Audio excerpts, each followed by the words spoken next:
Empire.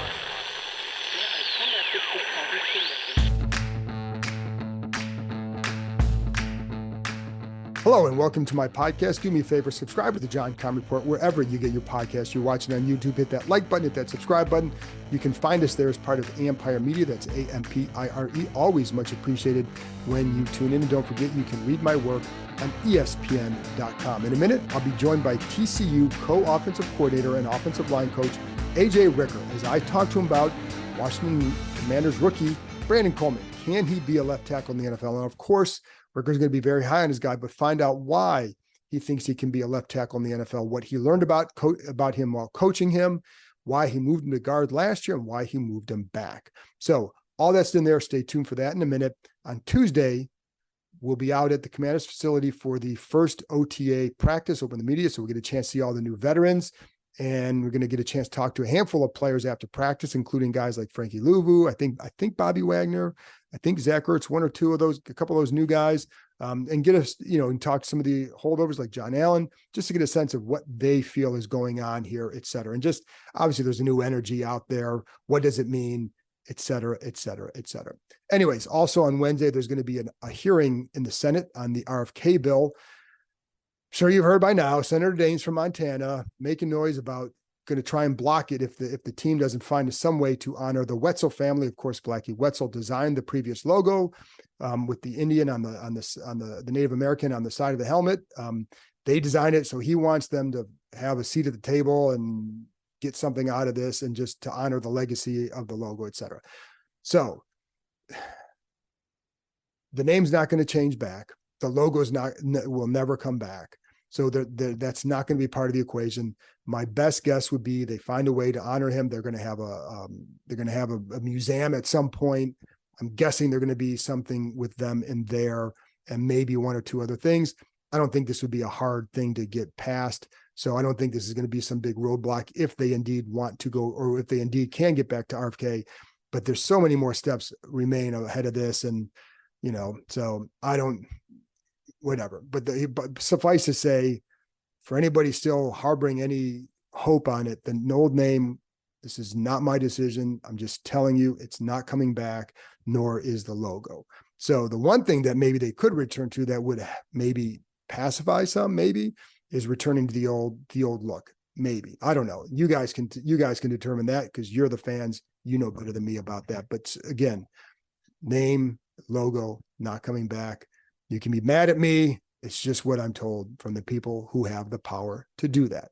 Anyways, so that's it. Enough with that. Let's get back to the football field and talk to AJ Ricker, TCU co-offensive coordinator, offensive line coach, about his former player, Brandon Coleman. Why does he think he can be a left tackle in the NFL? Trades, free agents, quarterbacks, and all kinds of adventures await the Commanders this offseason. Looking for an adventure of your own? The Adventure Park at Sandy Spring has you covered. The country's largest ropes course and zipline park, located in Montgomery County, Maryland, is now open. Named Best Amusement Park and Climbing Destination in the DMV 2 years in a row, the Adventure Park at Sandy Spring is perfect for birthdays, corporate outings, groups, and families. With challenges anywhere from beginner to expert, there is something for all skill levels. Anytime you're thinking about reaching new heights, make sure you know before you go. The Adventure Park at Sandy Spring is the only ACCT accredited park in Maryland or Virginia. Staying on the ground, give axe throwing a try. You can throw at traditional targets or play any number of interactive games. You can even upload your own image.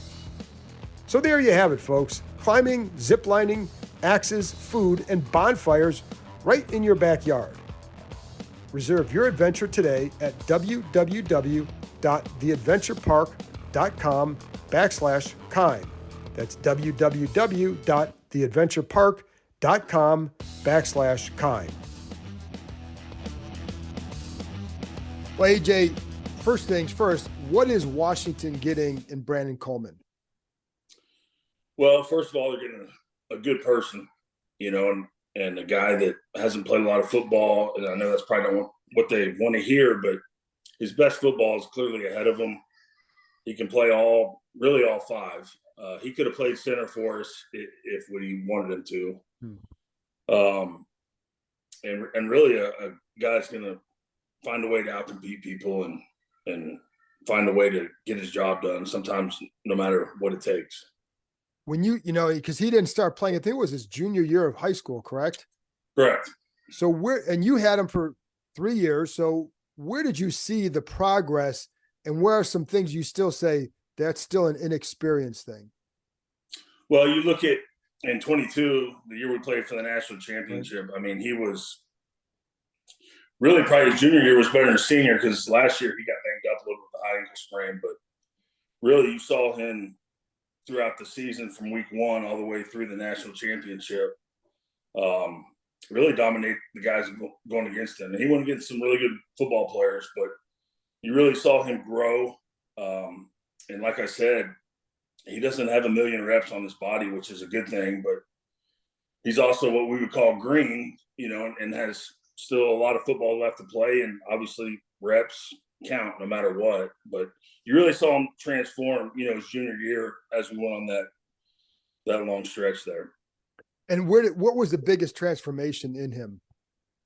Just finishing blocks and really learning that, man, I'm pretty athletic. I can get to the spot a lot, and then doing something with it. I think you look at the year before, there was a lot of position blocking, just getting the job done, just getting in front of the guy, where now, I mean, he's unbelievably strong and probably one of the most athletic guys I've been around and coached, where now he's like, man, I'm a weapon. Like, when I get to the point, I can definitely do some things. And watching him gain confidence more than anything was probably the biggest key. Was there a stretch of games or moments where you saw, like, you start to finish blocks, you're like, oh, I can do this too? Did you see a stretch like that, or was it just kind of a gradual? Yeah, K-State, we played them, I think, middle of the year. And I think they had the first rounder that year. I forget where he went, first round D end. But 90% of that game, he dominated that guy, and that was a big part of going to that game. You're going to have to win your one-on-one battles, and he definitely did. And at times, almost made it look easy. And now, we played K-State again in the Big 12 championship, and they kind of moved that D end around. But you really saw him that game, because it was a big key for us, to keep that guy out of the backfield. And he did an unbelievable job, and that's where I think from there you really saw his game progress. He played basketball. So how do you see that helping him in football? Well, you just look at his athleticism, and look, I've heard this basketball. He's a good basketball player a million times, and you go watch him play, and they're dead average, right? Or you ask who's the best basketball player on the team, and they'll give you 15 different names. But you ask anybody on our team, it's unanimous. I mean, Brandon Coleman is the best basketball player, and you kind of see the athleticism, and his feet are really good, and he understands angles and leverage, and probably a lot of that comes from basketball. And one of the things too that you NFL, guard or tackle. This team wants him as a tackle. How do you see him? I mean, you had Steve Avila last year, a really good guard. So how do you see Brandon in the NFL?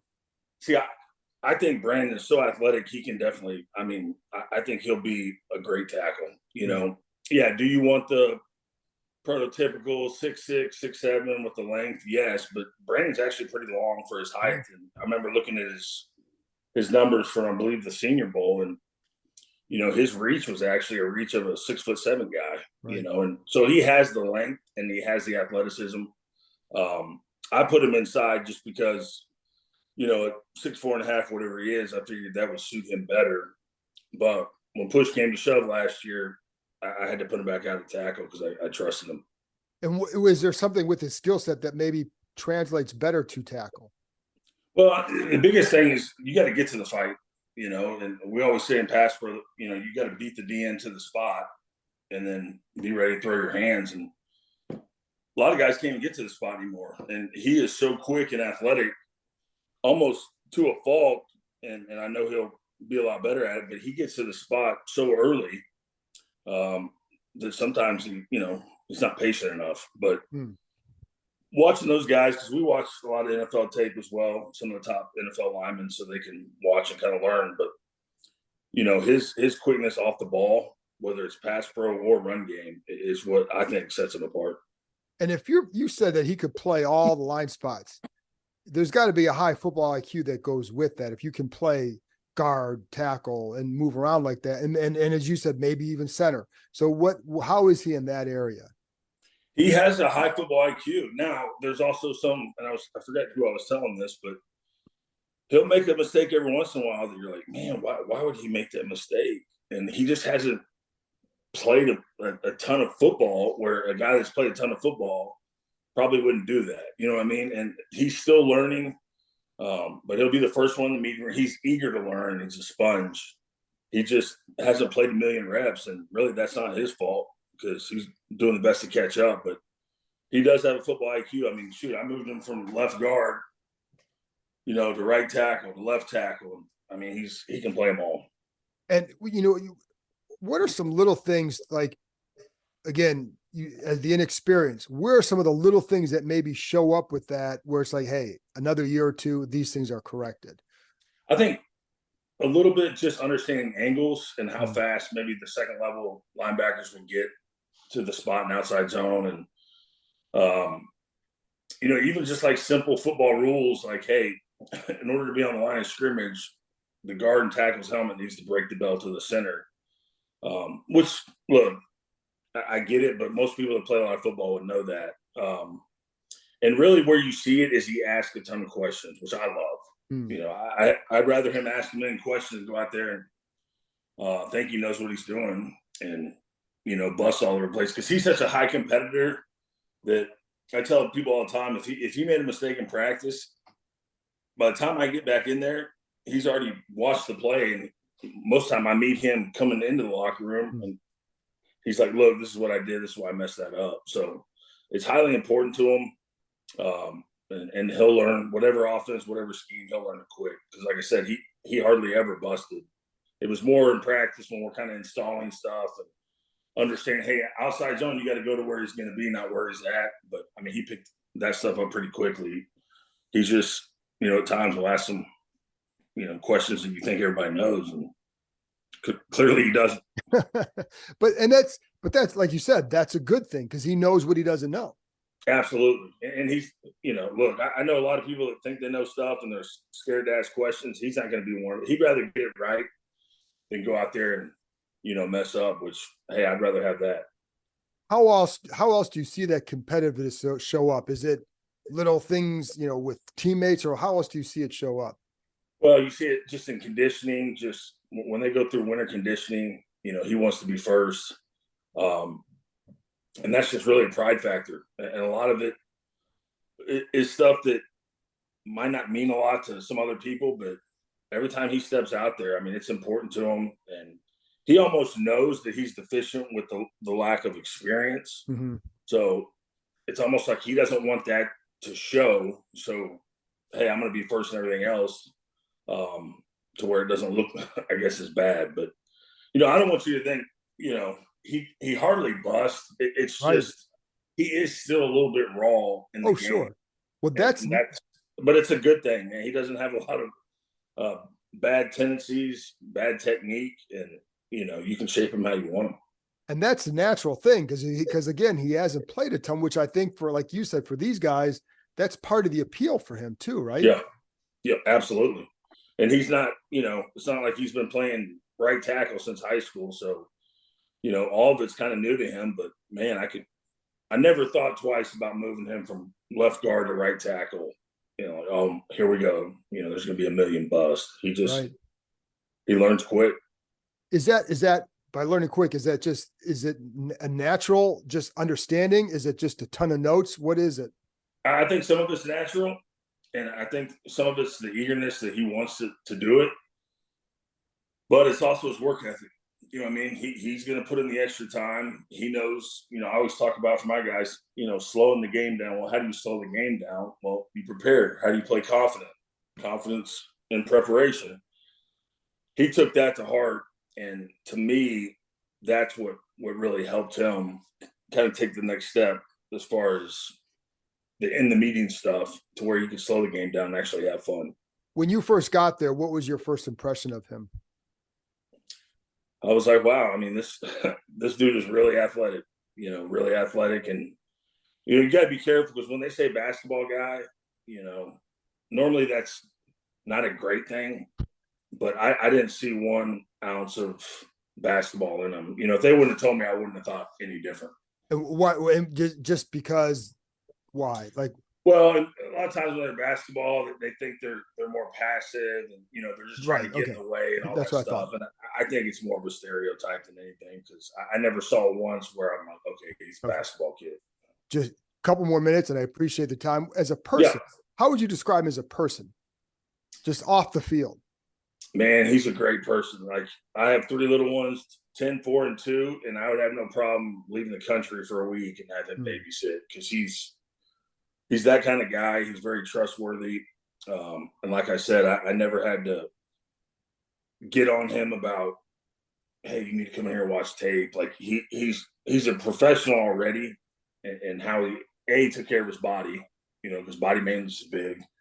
But the student of the game that he is, but I mean, he's a better person than he is football player. And I haven't had a million of those, but he would take the shirt off his back for you. Now he's competitive, but I love that.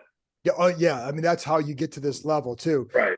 How does, in terms of, I mean, you coach Steve and you coach and Brandon now, like, how do they, I don't know about compare, but right. Steve was, they're just completely different kind of personalities. Steve was kind of more of a quiet guy. And I mess with Steve to this day. I talked to him when he got all rookie team, but Steve's like an anime guy. So he's kind of keeps himself a little bit, where Brandon's, he don't want to be the life of the party, but he's also going to be heard, a little bit more of an alpha male probably. Which, like I said, they're both completely different. They're both really good football players. Now, Brandon could be lying and watch anime. I don't know. But, Steve was a big anime guy, so they're just kind of different personalities, really. Both good though. Yeah, and and I know these guys really liked Avila last year as well. I think they would love to have gotten him. And I think they felt pretty good about getting Brandon too. Last thing, then, you guys played Michigan in the national championship last year, obviously. I'm sorry, in the semifinal. Right. One of the guys they drafted was Mike Samerstill, the slot corner. Do you remember much about him in preparing for that game? Anything stand out? No, other than I think they like to bring him on pressures a lot. Yes. And they got us once. I don't know how I remember this, but they got us once on a corner cat, and they brought him. And one thing I remember is most corners will sprint for about 5 yards and kind of feel it out. He had no fear. He was like a rocket. He wasn't going to slow. And that's kind of how I teach my guys. It's feast or famine. And most of those corners don't want to get in the box there, but I remember him rifling in, and I think he made the play on the corner cat. But outside of that, that's just a little bit different world than we live. But yeah. And then last thing with Brandon too, because it's funny because you talked about blocking to the whistle and all that. You saw that. Like, I was watching him last week, and you see the little shove just at the end of the whistle, which I like when linemen do that, right? Yes. So last thing though, is there anything else to know about him? Anything else to tell Washington fans about him? No, just that you're getting a really good football player and a really good person, man. Sometimes those don't go hand in hand, and very competitive. He's definitely going to make the room better, and he's a good teammate, which is at our level is very important. He's going to blend in, but he's also going to be heard when he needs to be heard. But I look forward to seeing his progress. And like I said, there's hardly anything I can say bad about the kid. And that's normally I got a laundry list, just as much time as we spend with him and then being in college. But man, I would trust him. Obviously, I would with my kids. So that's a big deal to me. Very good. AJ, I know it's been a long day recruiting. I appreciate your time, man. No, I appreciate anything I can ever do to help. I appreciate it. That's it for this episode. Thanks to AJ Ricker for joining me, and thank you, as always, for tuning in. I'll be back Tuesday night / Wednesday morning with a look at the first OTA practice that we were able to watch. Talk to you next time.